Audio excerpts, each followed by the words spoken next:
Grinderin mo na yung utak yung kasawa mo sa sobrang kulit ng hiram pang regalo mo. Naghahanap ka ba ng mga murang appliances na pwede mong pakinabangan o magamit sa pang-araw-araw mo? Pues, mukhang eto na ang solusyon. Guys, welcome sa daily vlogs ko na walang kakwenta-kwenta at pinapanood nyo pa rin. Thank you sa inyo. Share ko sa inyo tong nakita kong warehouse sale ng Australian Surplus Stores. Tama ba yung pagkasabi ko? Bahala na, basta Australian Surplus Warehouse Sale to.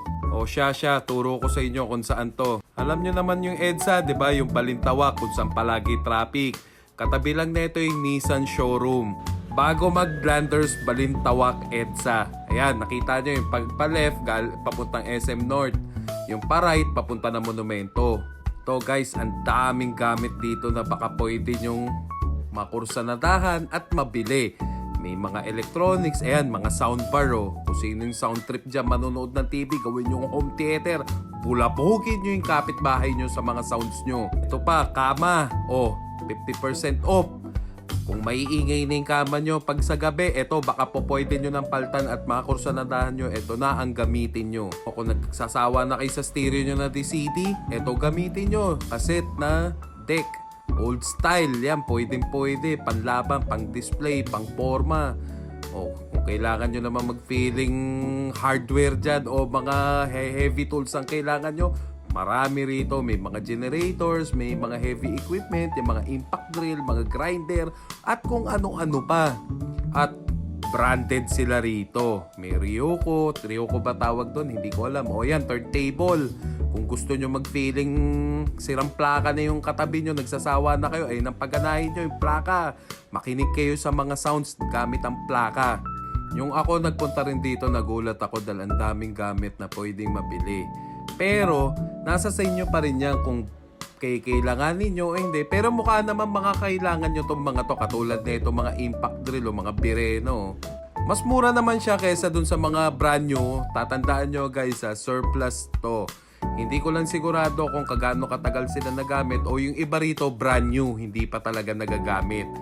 Kumbaga, para pabenta lang, ayan o, mga heavy equipment o, ayan o, grinderin mo na yung utak yung kasawa mo sa sobrang kulit ng hiram pang regalo mo. Kung gusto mong feeling gamer ka, eto, may computer table, tas may chair na, package na yan, o mga sofa, kung anong gusto nyo, marami rito. Magsasawa ka talaga. O baby chair, kung may bago kang anak, lagyan mo ng baby chair. Tapos kung madumi sobra yung bahay nyo, nagsasawa ka na magwalis, o yan, may Dyson vacuum, o yan, o, para feeling aesthetic, millennial talaga yung dating. Advanced technology, kumbaga yung ginagamit mo.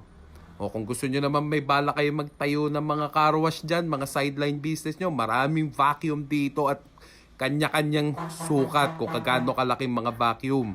High pressure water, o diba? Sabi ko sa inyo, kung gusto nyo magtayo ng car wash o kaya panlinis nyo lang ng mga kotse nyo, mga motor nyo, eto, maraming sizes dito ng high pressure. Eto, kung masakit na sobra yung katawan mo sa mga araw-araw na ginagawa mo, may pang massage dito, pang neck massage, pang hand massage. Eto, usong-uso to guys, diba? Mamahal yan sa mga online. Dito, mura nyo lang makukuha. Siguro mag-budget na kayo ng 3-5 yan. Mga pang appliances nyo, mga turbo broiler, mga pang baking set nyo, yan, mga kettle, mga kung ano-ano pa, basta puntahan nyo na lang kung gusto nyo. Kaya nga sabi ko sa inyo, welcome din sa video kong vlog na walang kakwenta-kwenta pero papanoorin nyo pa rin. Kaya thank you, bye-bye!